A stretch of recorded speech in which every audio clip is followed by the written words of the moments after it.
শুকরিয়া আমাদের প্রত্যেকের করা আল্লাহ রাব্বুল আলামিনের কবুলের জন্য। তারপর অন্যতম গুরুত্বপূর্ণ বিষয় হচ্ছে আল্লাহ রাব্বুল আলামিনের উপর সন্তুষ্ট হওয়া। আমাদের প্রত্যেকের আল্লাহ রাব্বুল আলামিনের উপর সন্তুষ্ট হতে হবে।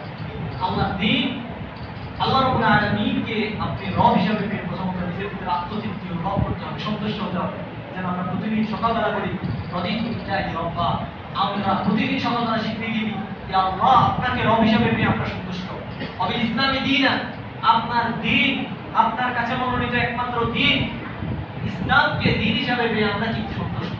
অবি মুহাম্মাদুর রাসূলা, অবি মুহাম্মাদুর রাসূলা, এবং আপনার পক্ষ থেকে আসা আপনার হাবিব মুহাম্মদ সাল্লাল্লাহু আলাইহি ওয়াসাল্লামকে আমরা রাসূল হিসাবে পেয়ে সন্তুষ্ট। সবাই উপস্থিতি, এটা যে মনের পক্ষ থেকে আপনাকে সেই এটা আপনাকে প্রকাশ করতে হবে, সন্তুষ্টি আপনাকে সকাল বিকাল প্রকাশ করতে হবে আল্লাহর কাছে। আল্লাহর হকের অন্যতম একটি হক হচ্ছে সন্তুষ্ট করে আল্লাহ রাব্বুল আলামিনকে, আল্লাহ রাব্বুল আলামিনের সন্তুষ্ট করে প্রকাশ করে। কারণ তিনি বলছেন বিন হাক্কিহি সুবহানাহু ওয়া তাআলা, আল্লাহর যত হক আছে তার মধ্যে এটা হক একটি হচ্ছে আলা কুল্লি আহাদ, প্রত্যেকের উপর মিন আবিদি, আল্লাহর যত বান্দা আছে ইন্ডিভিজুয়াল, প্রত্যেক ব্যক্তিগতভাবে প্রত্যেকের উপর আল্লাহ রাব্বুল আলামিনের যে হক রয়েছে সেটা হচ্ছে আইয়াদিয়া বি রব্বা, আল্লাহকে সেই ব্যক্তি রব হিসাবে পেয়ে সন্তুষ্ট হবে। অবিল ইসলামী দীনা, ইসলামকে দ্বীন হিসাবে পেয়ে সন্তুষ্ট হবে। অবি মুহাম্মাদুর রাসূলা, মুহাম্মদ সাল্লাল্লাহু আলাইহি ওয়াসাল্লামকে নবী হিসাবে, মুহাম্মদ সাল্লাল্লাহু আলাইহি ওয়াসাল্লামকে রাসূল হিসাবে পেয়ে সন্তুষ্ট হবে। এজন্য প্রত্যেকে মুহাম্মদ সাল্লাল্লাহু আলাইহি ওয়াসাল্লামকে রাসূল হিসাবে পেয়ে, ইসলামকে দ্বীন হিসাবে পেয়ে, একমাত্র এবং আল্লাহ রাব্বুল আলামিনকে রব হিসাবে পেয়ে সন্তুষ্ট আপনাকে অনুধাবন করতে হবে। এটা আল্লাহ রাব্বুল আলামিনের অনুমতি করতে হবে। তারপরে একটি গুরুত্বপূর্ণ বিষয় হচ্ছে করবো না, আমরা একটা ছোট্ট বিষয় অনেকে ভুল করে থাকে, গুরুত্বপূর্ণ কিন্তু অনেকে ভুল করে।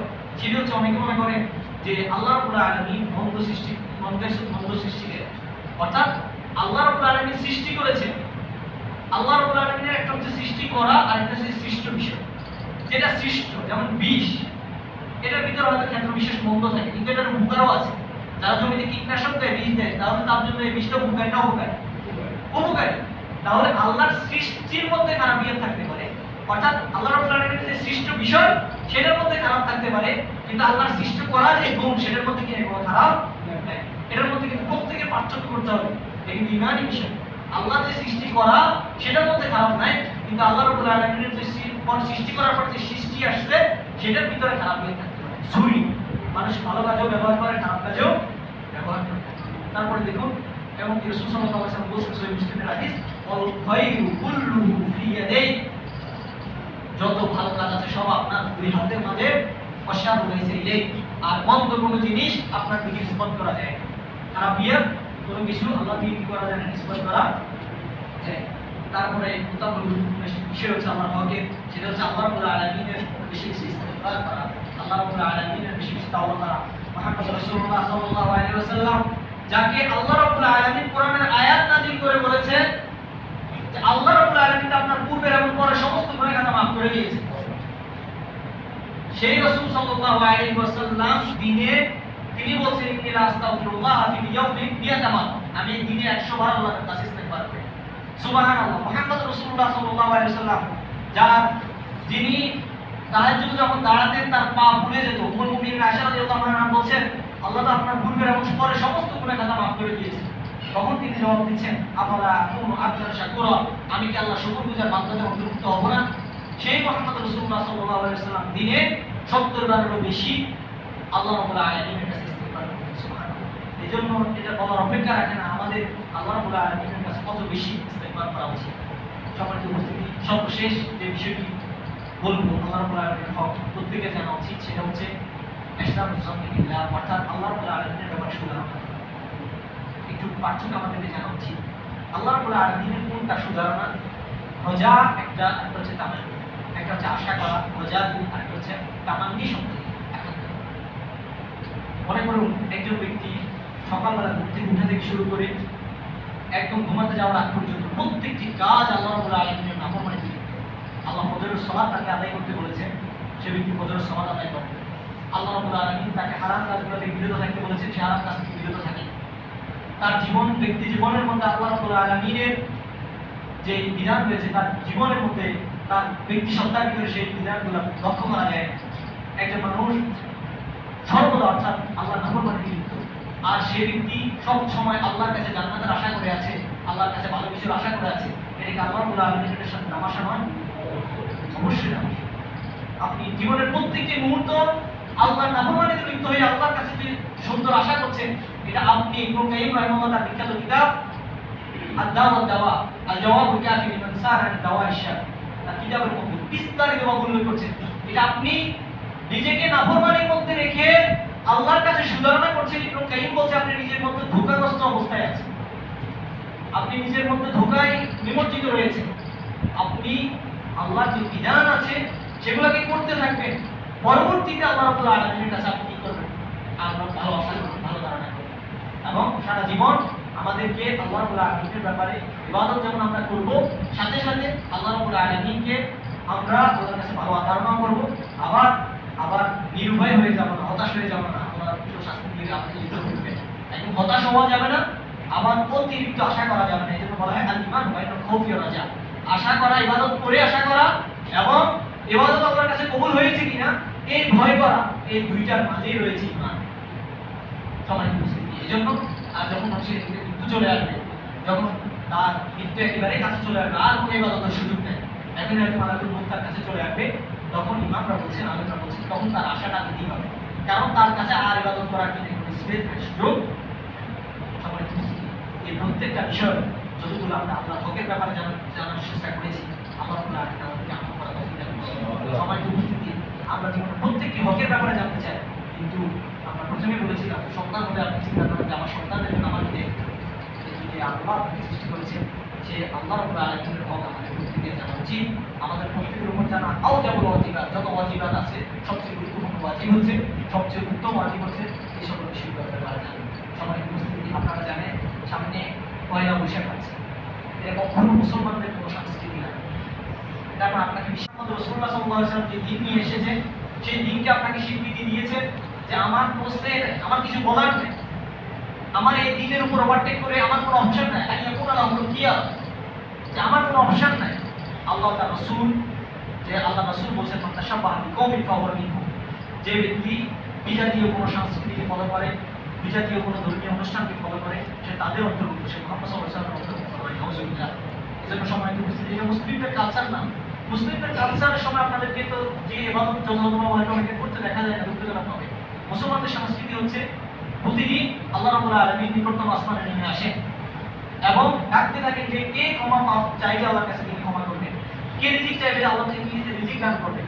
প্রতিদিন তো আপনার জায়নামাজ ভোরবেলা উঠে আল্লাহ রাব্বুল আলামিনের কাছে যাওয়া, এটা হচ্ছে মুসলিমদের সংস্কৃতি। আল্লাহর মুসলিমদের সংস্কৃতি তো এটা হবে, মুসলিমদের যে কালচার সেটা তো এটা, যে একজন মুসলিম তার যে ঈদের যে ফেস্টিভ্যাল আছে, ঈদ অনুষ্ঠানগুলো আছে, এগুলোকে যথাযথভাবে পালন করবে, সে তখন সে আনন্দময় থাকবে। ইসলাম যতটুকু আমাদের জন্য নির্ধারণ করে দিয়েছেন আমাদের সংস্কৃতি হিসাবে, এর বাইরে ইসলামের কোনো সংস্কৃতি নেই, বিজাতীয় কোনো সংস্কৃতি। এটা মুসলিম হিসাবে এটা না করলে আপনার অনেক বেশি ক্ষতি হয়ে যাবে। কিন্তু এখানে হয়তো এমন হারামাত আছে, এমন হারাম আছে, এবং খ্যাত বিশেষ আগে দেখতে আপনারা অনেকে মুঘল শোভা জানতেন, আমাদের বিভিন্ন কুফরি বিভিন্ন শিল্পী বিষয়গুলা এগুলোর ভিতরে ইনক্লুডেড ছিল, অন্তর্ভুক্ত ছিল। এগুলা অবশ্যই প্রত্যেক মুসলমানদের জন্য বর্জন করা ফরজ, প্রত্যেক মুসলমানদের জন্য অত্যাবশ্যক। এই সকল ভ্রান্ত খারাপ বিশ্বাসগুলা, এমনকি আমাদের সমাজে আমাদের গ্রামগঞ্জে অনেকে এরকম পর্যন্ত ধারণা দেখা যায় যে তারা ধারণা করে আছে যে পয়লা বৈশাখের দিন যদি একটু ভালো খাবার দাবার খায় তাহলে সারা জীবন আপনি ভালো খাবার দাবার খাবেন। পয়লা বৈশাখের যে খাবার দাবার ভালো খাবার, সেটাকে আপনার পরবর্তী রিজিক দেওয়ার মালিক, আপনার রিজিক দেওয়ার মালিক তো আল্লাহ। তাহলে আপনি কিভাবে ধারণা করে আছেন যে আজকে যদি ভালো খায় তাহলে ভালো খাওয়া উচিত? এই জন্য আমাদের প্রত্যেকের উচিত এই সমস্ত বিধর্মীয় এবং এই সমস্ত যেটা ইসলামের সংস্কৃতি না, ইসলামের যে সকল সংস্কৃতির অন্তর্ভুক্ত না, ইসলাম যেটাকে ইবাদত হিসেবে গণ্য করে না, ইসলাম যেটাকে সংস্কৃতি হিসেবে আনন্দ বিষয় হিসেবে ফেস্টিভ্যাল হিসেবে উল্লেখ করে না, সেটা থেকে আমাদের প্রত্যেকের বিরত থাকা উচিত। আরেকটি বিষয় যেটা হচ্ছে আমরা রিজিকের ব্যাপারে কথা বলছিলাম, আমরা বলছি আমাদের জীবনে সর্বদা আল্লাহ রাব্বুল আলামিনের জন্য, আল্লাহ রাব্বুল আলামিনের স্মরণে শুধুমাত্র নিজে রাখা উচিত। আল্লাহ রাব্বুল আলামিনের জিকির কিন্তু অত্যন্ত ব্যাপক বিষয়। আল্লাহ জিকির হচ্ছে আল্লাহর স্মরণ। রাসূলুল্লাহ সাল্লাল্লাহু আলাইহি ওয়াসাল্লাম বলেছেন, মাজতামা কওমুন ফি বাইতিন মিন বুয়ুতিল্লাহ, একটা কওম, একটা গোত্র যখন আল্লাহর একটি ঘরের মধ্যে উপস্থিত হয়, যে আজকে আপনারা আল্লাহর কথা স্মরণ শোনার জন্য আল্লাহর জিকির মানে প্রথমত বুঝতে হবে আল্লাহর স্মরণ। শুধুমাত্র সুবহানাল্লাহ, আলহামদুলিল্লাহ, আল্লাহু আকবার এই নির্দিষ্ট এগুলো আজকালের অন্তর্ভুক্ত, এগুলো বলাই জিকির। আপনি যে আল্লাহর কাছে দোয়া করছেন, জিকির মানে আল্লাহর স্মরণ। আপনি যখনই আল্লাহর স্মরণ করছেন সেটাই কিসের অন্তর্ভুক্ত? জিকিরের অন্তর্ভুক্ত। আল্লাহ রাসূল বলছেন মাজতামা কওম ফি বাইতিন মিন বুয়ুতিল্লাহ, একটা কওম, একটা জাতি যখন একটা নির্দিষ্ট এলাকা, নির্দিষ্ট বাইত, আল্লাহর ঘরগুলোর মধ্যে একটা ঘরের মধ্যে একত্রিত হয়, জমা হয়, তারপরে তারা কি করে? ইয়াতলুনা কিতাব আল্লাহ, আল্লাহর কিতাব পড়তে থাকে। অর্থাৎ অথবা কেউ আল্লাহর কিতাব পড়ছে তারা শুনে, ওয়া ইয়াতাদারাসুনা এবং মুদারাসা করে, তারা শিখে। এরপর একজন অন্যজন আল্লাহ রাব্বুল আলামিনের যে জিকির, আল্লাহ রাব্বুল আলামিনের স্মরণ, আল্লাহ রাব্বুল আলামিনের যে কোরআন এবং তার পক্ষ থেকে যে গায়ের মাতুর মাধ্যমে আসা হাদিস, সেই হাদিসের স্মরণ তারা করতে থাকে। আল্লাহ রাব্বুল আলামিন তাদের স্মরণ ব্যাপারে বলছেন ইল্লা নাযালাত আলাইহিmus সাকিনাহ, আল্লাহ তাদের উপর রহমত বর্ষণ করে। সুবহানাল্লাহ। ওয়াগাশিয়াতুহুর রহমত দিয়ে আল্লাহ রাব্বুল আলামিন তাদেরকে ঢেকে দেন। ওয়াহাফাতুহুল মালায়েকা, ফেরেশতাদের মাধ্যমে আল্লাহ রাব্বুল আলামিন তাদেরকে ঢেকে দেন। ফেরেশতারা তাদের ধানার মাধ্যমে এই মজলিসকে ঢেকে রাখে। সুবহানাল্লাহ।